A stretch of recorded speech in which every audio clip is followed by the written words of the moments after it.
Prostitution is ultimately a very controversial topic in our society today, but legalizing it would ultimately reduce crime, improve public health, increase tax revenue, help people out of poverty, and get prostitutes off the street.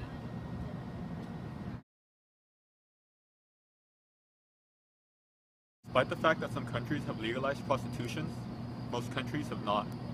Although most people view that having it be legal is a proper thing to do, it is causing a myriad of problems.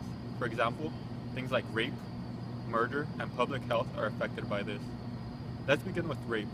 In a study of 475 people in prostitution, involving both men and women, 62% reported been having raped. Rape is a serious topic and very difficult to talk about for them, says Susan K. Hunter in her speech, Taking the Side of Bought and Sold Rape, and that women on average are raped 8 to 10 times a year by both their pimp and the John. This is very alarming and concerning, just like the next issue, murder. It has been estimated that women involved in prostitution are 60 to 100 times more likely to be murdered than non-prostitutes. And the problem is that their homicides are harder to investigate, and because of this, many cases have remained unsolved. Lastly, public health. Because prostitutes lack any sort of protection, they are subject to both physical harm and emotional harm. Physical harm can include bruises, broken bones, black eyes, and concussions. In a case study in Minneapolis, it was reported that 90% of women had experienced violence resulting in miscarriage, stabbing, loss of consciousness, and head injuries. Not only are these problems, but also the transmission of STDs. In the same study, only 15% had never came in contact with an STD.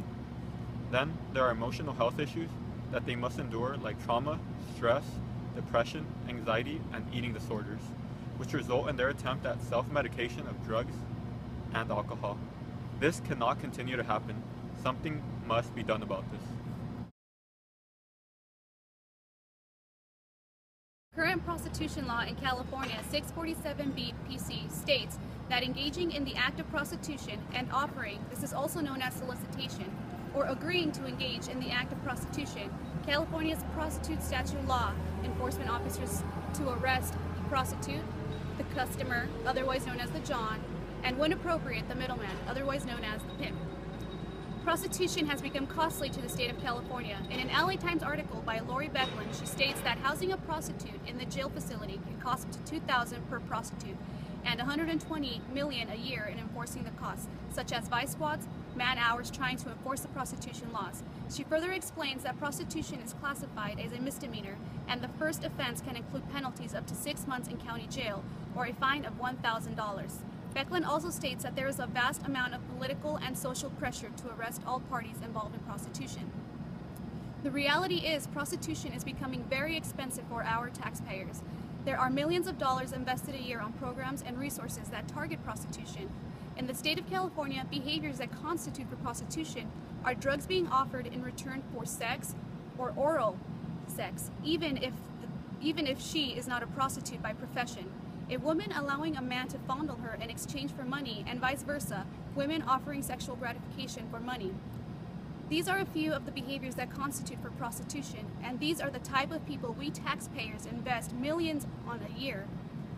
There are many more crimes out there that the state needs our attention and revenue, such as violent crimes like homicides, rapes, domestic violences, and so on.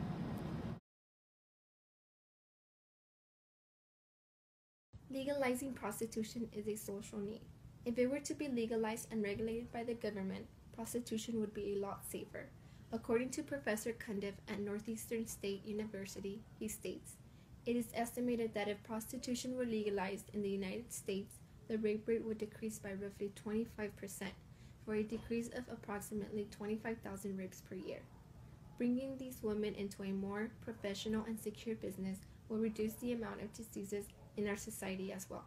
Many people believe that the spread of HIV and other diseases will increase, but being part of this industry will provide the woman with protection and a better health."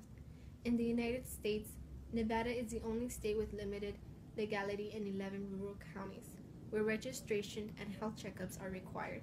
Since 2004, when prostitution became legal, the percentage of rape rate and crime rate in Nevada has dropped dramatically compared to its regular percentage rate. Around the world, the sex business has changed the lives of many women. Many of these willing women not only do it for themselves, but for their families. They are protected and, most importantly, provided with medical insurance and the opportunity of a social security. Germany is a huge country where prostitution is legal and where it all comes down to business. After the Prostitution Act was passed, 12 years later, billions of dollars a year were being made by the prostitution industry. California can benefit from legalizing prostitution.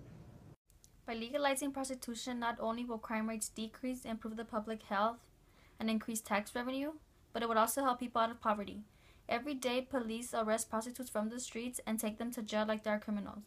The only reason they do it is so they can make money to provide for themselves or their family. Instead of wasting $121 million for these arrests, the government could save that money and use it for something else. People's arguments against this come from a moral or ethical perspective. People need to understand that we do not have the 10 Commandments, we have the Bill of Rights. Therefore, women have the rights to do whatever they want with their body.